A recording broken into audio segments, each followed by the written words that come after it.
Hi everyone, welcome to D&D Fuzzy Tales. I'm Machina. Today's story, by Generally a Lurker, is about an adversarial DM who ruined the experience for all his players. Let's begin. Context. This is in a new homebrew campaign that started a few weeks ago. Some of the details might be fuzzy, sorry. The party. 4 level 5 PCs. Monk, Wizard, Artificer, and Cleric, me. We also have 2 minions bought from a merchant for 70 gold pieces, and we were told the minions would do anything we tell them to. The wizard also has a resurrected skeleton. We're traveling on a road and run into 2 humanoids imposing a toll, 50 gold pieces each, and this translucent orb perched on a set of trees. We found out they're elves during the fight. We try to negotiate our way out of the toll, while I ready an action to Sacred Flame if they attack, and the wizard prepares Blur for the same thing.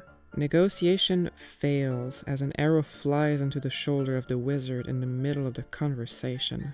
He takes 8 damage and must pass a save or be poisoned. He gets a 16 and passes. Wizard asks if he got his Blur off. DM says no, tells him he can cast Blur when it's his turn. DM has us roll for initiative. I get a nat 20. 0 dex mod though. Everyone else gets mediocre rolls. So the order is elf, me, other elf, and then the rest of the party. Apparently the same elf that fired the arrow goes first and attacks. It hits, dealing 7 piercing and 6 poison damage. Wizard passes another save. My turn. I cast Sacred Flame on the orb and summon my spiritual weapon. But the weapon is too far away to hit anything. The other elf attacks and hits the wizard. Artificer fires his crossbow twice. Artificer tells the minions to wait until the orb breaks before doing anything. Monk's turn, and he runs up to the trees, but then the player says he can't do anything. DM says he can make a perception roll to see what's in the orb. Monk agrees and rolls. Natural 1. So the DM tells Monk he accidentally stared at the sun for 6 seconds instead of the orb and now is temporarily blinded. Fudgin' what? Next round starts. Wizard gets hit on the next attack made on him. The monk and I both take a bolt. I get a 14 on my save and fail. Monk fails, so we end up poisoned. I am told poison means all attack rolls I make have disadvantage. I ask if this includes my spiritual weapon's attack roll, and the DM says, all your attack rolls have disadvantage. Yep. My spiritual weapon misses to the disadvantage, and I Sacred Flame the bubble. The Artificer breaks the bubble with his crossbow, and then commands his minions to attack the elves. DM says the minions instead start walking away, telling us whoever made the minions didn't give them the ability to attack. The elves run up to us and start wailing on us with 2 dagger attacks each. I get attacked, hit again. DM rolls for damage, laughs, and says I got lucky with some low rolls. So I take only 18 damage. I fail my con save again, so the poison renews. Player. Why does everything have poison? DM. After level 3, most things inflict poison.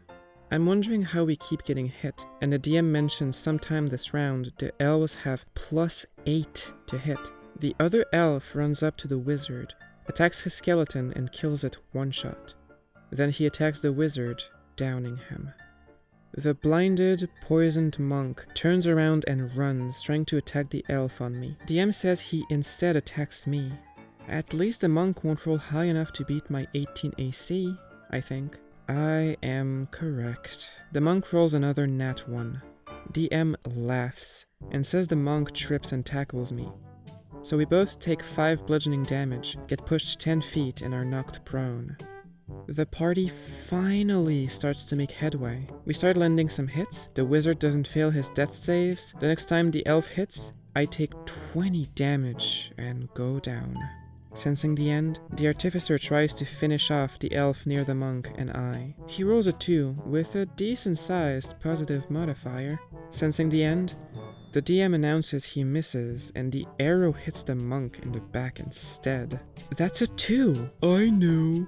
Nat 1s are crit fails. That's still a pretty low roll. Fudgin' what? For the uninitiated, A common but infamous house rule is that rolling a 1 on a d20 is a crit fail or fumble. In this group, we crit fumble on any attack roll or ability check, but natural 20s on a skill roll doesn't mean we always succeed.